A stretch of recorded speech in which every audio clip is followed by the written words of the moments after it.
A doctor wrote me a card, and on it said, "Legends never die, ninjas live forever." Sheetal Patel is hardly an expert on martial arts, but she's a master at recognizing a ninja.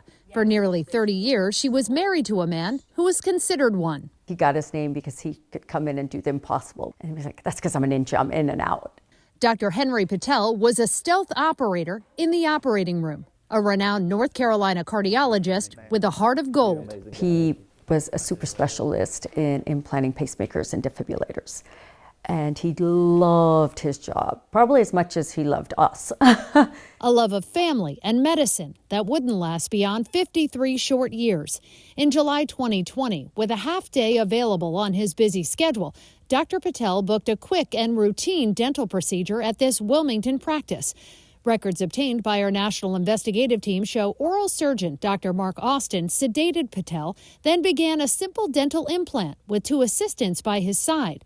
As Austin was wrapping up, Patel's oxygen levels and heart rate dropped. And they're like, "Don't worry, we have a crash cart. We're working on him." And I'm like, "But what could have happened? Is he breathing? Is he breathing?" When EMS arrived 20 minutes after the crisis began, he wasn't. Patel was in cardiac arrest with no pulse. But records showed the dentist involved had made no attempts at CPR, and the team failed to successfully carry out several other life-saving measures. Although EMTs were able to bring Dr. Patel back, he died 3 days later. And it makes me so mad because Henry's death was preventable, absolutely preventable. Henry died because the people who were looking after him in that office were not trained. No other medical field allows this. Okay, we call it the medical model. The only people who don't follow it, and they're allowed not to follow it, are dentists. In a hospital or surgery center, that medical model is what you're probably used to if you've been deeply sedated for something like a colonoscopy or put under general anesthesia for a hip replacement or heart surgery. One doctor or specialized nurse knocks you out and watches your vital signs while someone else performs the procedure. That way there's skilled backup if you stop breathing.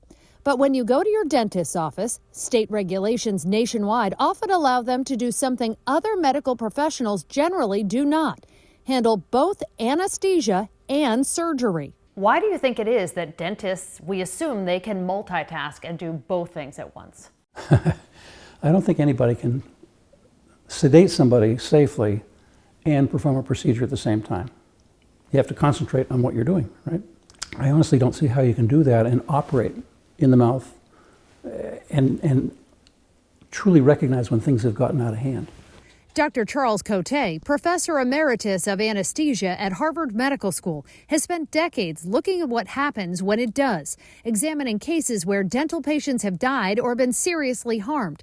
His clinical research, starting in the 80s, helped to create critical guidelines for dental sedation and anesthesia, recommendations that he says have continued to evolve, improving patient safety when they're followed. There's no law that says they have to follow a guideline. That's just common sense.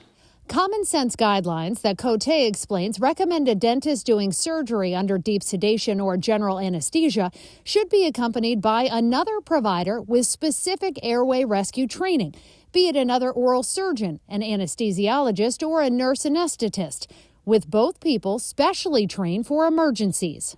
If you're not used to dealing with those things every day, that's when things really go wrong. But despite support from major medical organizations, the guidelines are not universally implemented in states across the U.S., although advocates say they could save lives. And nobody should die having a dental procedure.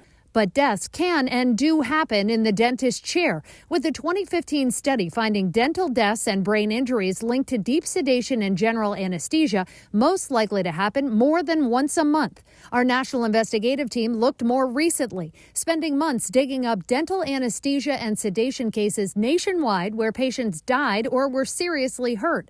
Using records from the last 5 years, we uncovered at least 26 anesthesia-related deaths in 13 states. I suspect that's the tip of the iceberg. There are many, many more that just don't get reported or somehow slip under the rug and nothing happens. Our national investigation uncovered how. While the majority of states have laws requiring that dentists report so-called adverse anesthesia events where patients are seriously hurt, hospitalized, or killed, our team discovered some of those state laws have loopholes that don't require reporting if someone has complications or dies days after the procedure. The number of reported cases aren't tracked or counted by many states.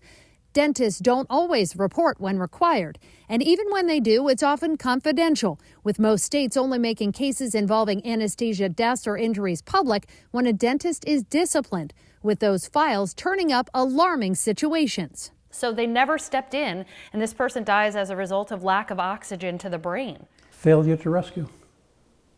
That's a perfect example of failure to rescue. Our look at state records found a patient in Arizona who stopped breathing in a clinic where the oxygen system wasn't even turned on. A Kansas dentist and staff who kept pulling teeth, even when their sedated patient showed obvious signs of distress, with the dentist's wife sent to buy oxygen mid-surgery. And we found at least 14 deaths where the dentist delayed calling 911, waited or never performed CPR, failed to provide adequate or timely emergency care, or administer life-saving drugs to reverse the effects of anesthesia. I would really love for the dental community to grab onto this as a societal issue to protect their patients and go back and look at what's happening.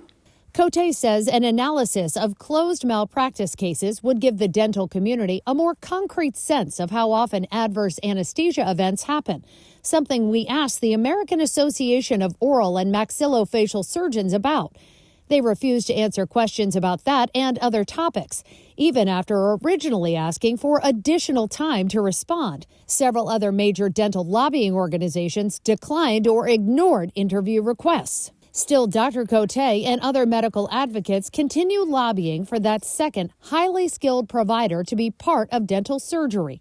Right now, we discovered that's not typical, with state laws often vague about qualifications for those who assist, saying they need only be appropriately trained, experienced in patient monitoring, or capable of reasonably handling emergencies. You can't tell me a dental assistant knows how to do resuscitation, or knows how to pass a breathing tube, or knows how to do bag mask ventilation.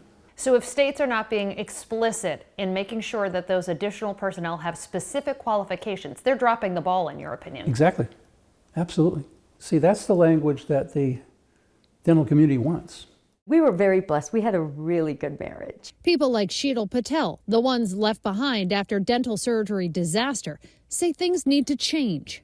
Just imagine if they had been well trained, knew what they were doing, or even had attempted CPR on Henry, he would have lived. The training of those involved in routine dental surgery was never something Patel thought to ask about. Now she's a human megaphone to make sure others do. Silence won't get me anywhere. Patel has never aspired to be a ninja. That was her husband's job. And she says being stealth doesn't serve the cause or the industry she's fighting. I will use every penny I have to keep fighting, because no one should come back or come out of a dentist office as a widow.